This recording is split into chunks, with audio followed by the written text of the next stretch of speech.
Hello, dear listener, and welcome. As the evening deepens around us, and the world begins its gentle hush, let us drift into a quiet contemplation, allowing our minds to wander through stories that reflect the subtle, yet profound, currents of life. Tonight, we'll explore a narrative woven with strands of destiny, chance, and the undeniable pull of what we might call forces of nature. We speak of the 1999 film of the same name, a romantic comedy that, beneath its surface of charming misadventures, offers a surprisingly deep meditation on the paths we choose, and the paths that, perhaps, choose us. Imagine, if you will, the hum of a commercial airplane, a vessel of human ingenuity designed to defy gravity, to bridge vast distances with speed and efficiency. Our story begins in the very heart of this modern marvel, with a man named Ben Holmes. Ben is a blurb writer, a craftsman of concise introductions, a man whose professional life revolves around distilling complex narratives into neat, digestible packages. This detail alone is rather telling, isn't it? Ben deals in precision, in order, in the contained explanation. Yet, beneath this veneer of literary tidiness, Ben harbors an anxiety, a quiet dread, particularly about flying. It is a very human fear, this relinquishing of control to a machine, to the vast, open sky. A fear, perhaps, of the unpredictable. He is on his way from the bustling, structured rhythm of New York City to the historic charm of Savannah, Georgia. His destination is his wedding, to a woman named Bridget. This journey, then, is not merely a physical traverse, but a symbolic passage into a new phase of life, a commitment to a shared future. And it is precisely at this threshold, poised between the known and the unknown, between the single life and marital vows, that the first whisper of a force of nature intervenes. Ben is seated, nervously, next to a woman named Sarah. From the very outset, Sarah is presented as an antithesis to Ben's structured existence. She is a free spirit, a drifter, someone who speaks to him immediately, unburdened by conventional social pleasantries. There's an openness to her, a spontaneity that must, for Ben, feel both disarming and, perhaps, a little unsettling. This initial encounter, the chance seating arrangement, is itself a small ripple in the fabric of his carefully planned journey. It is a random element, a deviation from the expected, and it sets the stage for a much larger, more dramatic interruption. As the plane prepares for takeoff, that moment of transition where the aircraft gathers momentum, poised to lift into the boundless blue, a bird, a creature of the natural world, flies into one of the engines. A flame out. A sudden, jarring halt to the meticulously orchestrated ascent. The mechanical precision of human engineering is momentarily humbled by the raw, untamed reality of the animal kingdom. This incident, seemingly minor in the grand scheme of the universe, becomes a pivotal point, a literal force of nature, that derails Ben's direct path. The psychological impact of such an event is profound. The immediate fear, the sudden awareness of vulnerability, the shattering of the illusion of control. Ben, already anxious about flying, finds his nerves amplified into sheer terror. And he is not alone. Almost everyone on board, having experienced this visceral reminder of life's precariousness, is now terrified to board another plane. The air, once a symbol of swift connection, now embodies an unpredictable threat. With his direct path blocked, Ben, along with Sarah and another passenger named Vic, finds himself sharing a rental car. Here, the journey shifts from the impersonal efficiency of air travel to the more intimate, unpredictable experience of a road trip. A new landscape unfolds, not from an aerial view, but from the ground, closer, more immediate. This is where the true essence of the forces of nature begins to reveal itself, not just as external events, but as the unfolding of human interaction, the unexpected turns that arise when disparate lives are thrown together by circumstance. And indeed, obstacles arise as if the universe itself is conspiring to test Ben's resolve, to challenge his expectations of a linear, predictable path to his wedding. The first major deviation, Vic, under the influence of marijuana, is arrested. This isn't a natural disaster, but a human one, a consequence of choice and societal rules. Yet, it serves the same purpose as the bird strike. It is an interruption, a further delay, a deeper entanglement for Ben and Sarah. They manage to get released, a small victory in a growing list of setbacks, and decide to continue their journey by train. The train journey, what a romantic notion, isn't it? The rhythmic clickety-clack on the tracks, the changing scenery outside the window, the feeling of being carried forward by an unstoppable momentum. It promises a sense of progress, a return to the forward movement Ben so desperately seeks. While sharing a moment on top of a train car, a wonderfully cinematic, yet also genuinely human, impulse to feel the wind, to scream into the vastness of a picturesque landscape, the train, quite inexplicably, separates. Imagine that moment, the exhilaration of screaming into the open air, the release, the shared experience of unburdened freedom. Then, the descent, the realization that the very vehicle carrying them has split, and they are now headed to Chicago. Not Savannah.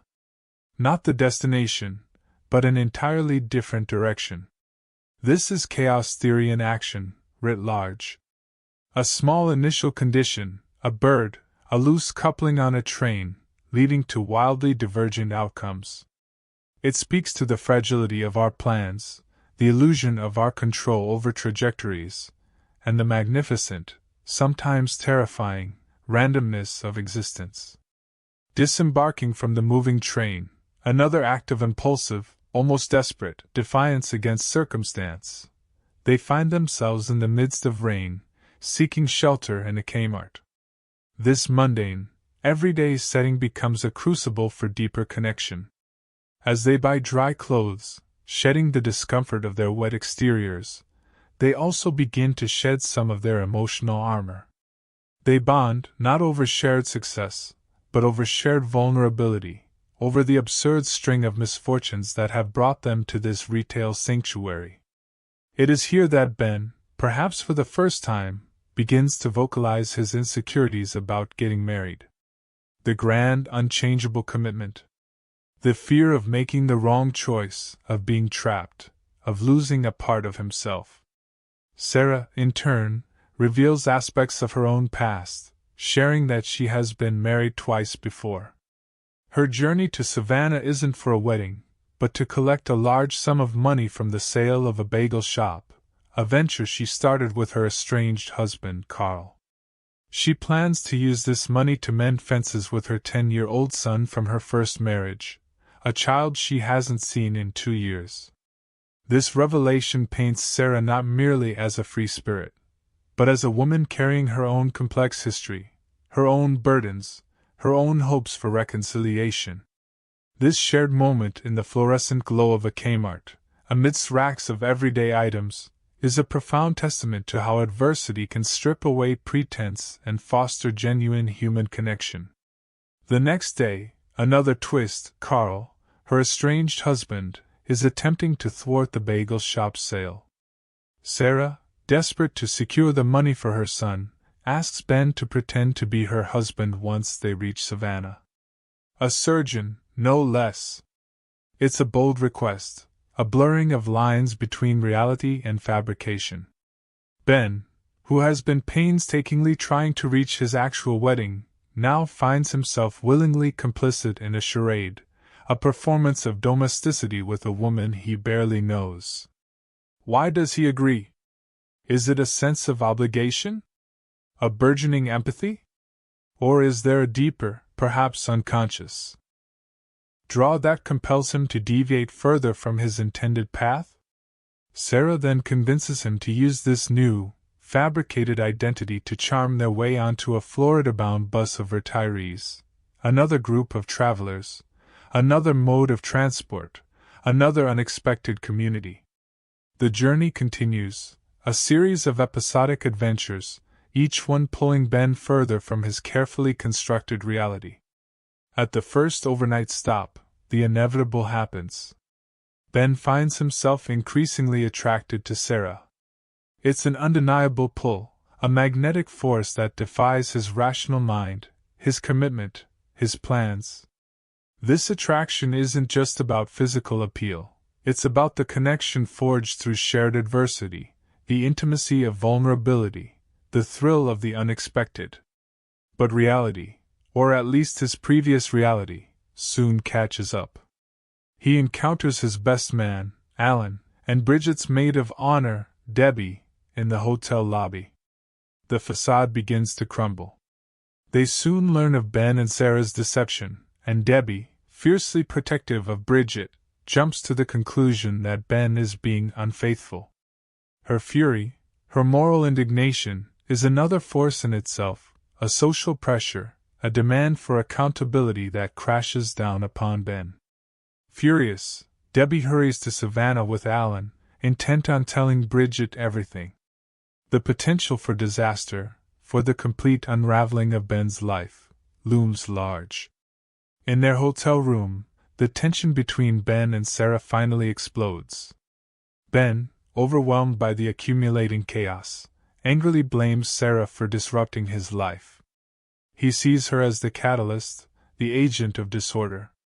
Sarah, in turn, accuses him of being afraid to live honestly, of clinging to a life that perhaps doesn't truly align with his inner self. This argument is a raw, honest exchange, stripping away all pretense. It's a moment of profound truth, spoken amidst the messiness of their shared journey. And then, in the aftermath of this emotional storm, they begin to kiss. It's a moment of undeniable passion, an instinctive response to the raw honesty, the shared vulnerability. But Ben stops himself. He pulls back. The force of his ingrained commitment, his sense of duty, his fear of consequence, is still strong. The moment, potent as it is interrupted. They leave, perhaps to diffuse the intensity, perhaps to regain some semblance of control. They go to collect money his parents have wired him, a practical necessity in their increasingly chaotic situation. And what do they discover? The bank is on fire. The sheer absurdity of it. The relentless, almost comical, succession of disasters. A plane incident, an arrest, a separated train, a lying charade, a furious maid of honor, and now, a burning bank. It's too much. The only logical response is illogical. They laugh. Hysterically. It's a laugh of release, of surrender to the universe's relentless, unceasing parade of the unexpected. It's a moment of pure, unadulterated embrace of chaos. And in that shared laughter, in that surrender, they begin kissing again. This time, there's no stopping. This kiss is deeper, more complete, born not of an initial spark, but of a shared journey through the crucible of absolute unpredictability. But the journey is not over. Back at the hotel, the retirees, the very people they deceived to get a ride, confront them. The lie has been discovered. The social consequences, the judgment, force them to flee once more. This constant state of flight, of being pursued by the consequences of their choices, emphasizes the relentless forward momentum of their shared experience. Sarah, ever resourceful, recalls seeing a cheap car for sale in town. They need money, another practical hurdle. She offers to striptease in a local bar to raise the funds. It's a daring, unconventional solution, born of desperation and a willingness to do whatever it takes. But the universe, or the local community, has another surprise in store. The bartender, upon seeing Ben, asks him to dance Ted, as it's a gay bar. This scene is a brilliant encapsulation of the film's themes. Ben, the blowed writer, the man of order and expectation, is suddenly thrust into a situation utterly outside his comfort zone, outside his preconceived notions of masculinity and social performance. He is nervous at first, as anyone would be. But then, something shifts. He lets go. He gets into the dance, surrendering to the music, to the moment, to the unexpected. And he earns enough money to buy the car. It's a moment of profound liberation, of embracing a new facet of himself, of discovering courage and adaptability in the most unlikely of circumstances. It's a force of nature. Within him, a hidden capacity for spontaneity and joy, finally unleashed.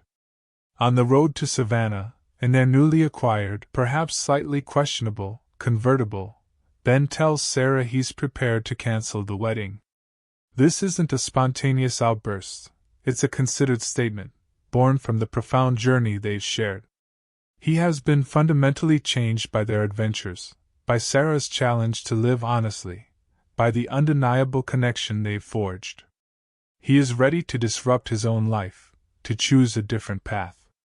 But Sarah, with a wisdom born of her own experiences, cautions him.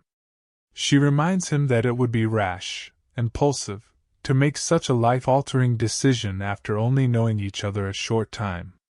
Her words are not a rejection, but a nuanced understanding of the difference between intense, immediate connection and the long, sustained commitment of a marriage. It's a testament to her respect for the gravity of such a choice, and perhaps, a subtle recognition that what they share, however powerful, might be a catalyst for his self-discovery rather than a definitive end point. As they near Savannah, the literal forces of nature make their grandest appearance. A hurricane approaches. The weather turns harsh, mirroring the emotional turmoil and the intense decisions that lie ahead. The wind howls, the rain lashes down, the very elements seem to conspire against them. They are forced to abandon the convertible, their last mode of transport, and run the rest of the way to the wedding. It's a desperate, almost primal dash against the elements, a physical embodiment of their race against time, against fate, against their own complex emotions. When Ben finally finds Bridget, the woman he set out to marry, the woman he loves, something profound happens. Amidst the chaos of the storm, amidst the whirlwind of his journey with Sarah, he realizes, with undeniable clarity, that he does love Bridget, and he wants to spend his life with her. This realization isn't a dismissal of Sarah, nor a negation of the connection they shared. It is, perhaps, a deeper understanding of the nature of love itself, that it can be steady and deep, built on shared history and quiet commitment, even as other powerful, transient connections ignite alongside it. The forces of nature have tested him, pushed him to his limits, forced him to confront his true feelings, and in doing so, solidified his understanding of where his heart truly lies. Sarah, witnessing their reunion, the quiet certainty in Ben's eyes, leaves quietly. There is no drama, no grand confrontation. Just a silent understanding, a graceful acceptance of the path that is not hers. She has played her role, not as a romantic rival, but as an agent of change, a catalyst for Ben's journey of self-discovery. Her departure is a final, selfless act, allowing Ben to embrace his chosen future, unburdened. The film concludes with a sense of resolution, though not necessarily the one an audience might have initially predicted for a romantic comedy. Ben and Bridget go on their honeymoon and are married in Hawaii, a picturesque symbol of paradise found, a quiet, peaceful beginning after the storm. Sarah, on her own journey, visits her son and reconciles with him. Her mission, too, is fulfilled. She finds her own happiness, her own peace, in mending a broken connection, in embracing her maternal love. Ben's final voiceover, a gentle whisper of reflection, ties it all together. He hopes that wherever Sarah is, she has found happiness. This sentiment is not one of lingering regret or unfulfilled longing, but of deep gratitude and genuine well-wishing. It acknowledges the profound impact she had on his life, the way she, like a true force of nature, irrevocably altered his trajectory, not by changing his ultimate destination, but by changing him. So, what do we take from this journey, dear listener? Forces of Nature isn't just about a romantic entanglement. It's a philosophical inquiry into destiny versus free will. Are these forces external, unpredictable events that derail our plans? Or are they internal promptings, the stirrings of our subconscious, guiding us towards a truer understanding of ourselves and our desires? The film plays with the concept of fate, suggesting that some encounters, some obstacles, some detours, are not merely random, but perhaps necessary. Ben's journey is a microcosm of life itself. We set out with plans, with expectations, with a clear destination in mind. But along the way, we encounter the unexpected, the literal bird in the engine, the metaphorical storm, the unforeseen human connection. These are the forces of nature that test our resilience, challenge our assumptions, and ultimately shape who we become. Scientifically, one might even consider the film through the lens of chaos theory. A tiny perturbation, a single bird, initiates a cascade of events, each one leading to an increasingly divergent outcome from the initial prediction. Ben's life, a system striving for equilibrium and order, a wedding, a stable future, is repeatedly subjected to external forces that introduce disorder or entropy. Yet out of this chaos, a new form of order, a deeper understanding emerges. His journey with Sarah is an energetic exchange, a chemical reaction that alters his composition. Their attraction isn't just emotional, it's a biological, psychological phenomenon, an undeniable pull that can't be rationalized away, even if it doesn't lead to a conventional romantic ending. Philosophically, Ben's transformation is about authenticity. Sarah challenges him to live honestly. This isn't just about truth-telling in a superficial sense, but about being true to oneself, to one's desires, fears, and deepest convictions. The journey forces Ben to confront his anxieties, to shed the blob writer's need for neat summaries, and to embrace the messy, unpredictable narrative of his own life. The ending suggests that clarity can emerge from chaos, and that sometimes the true path is reaffirmed, or found anew, only after traversing the most unexpected detours. The forces of nature in this story are not just hurricanes and birds. They are the undeniable pulls of attraction, the unexpected turns of fate, the courage to be vulnerable, the wisdom to let go, and the deep, abiding love that, once tested, proves its enduring strength. It reminds us that life's most profound lessons are often learned not in the calm, predictable stretches, but in the midst of the storm, when all our plans are undone, and we are left with nothing but ourselves and the raw, beautiful truth of our own hearts. As we bring our quiet reflections to a close, let the gentle resonance of this story linger. May you find peace in the understanding that even amidst life's unexpected turns, its detours and challenges, there is always a path forward, always a lesson to be learned, and always a profound truth waiting to be discovered.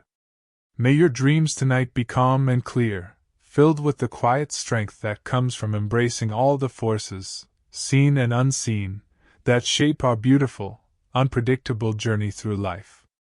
Sleep well, dear friend. Sleep deeply,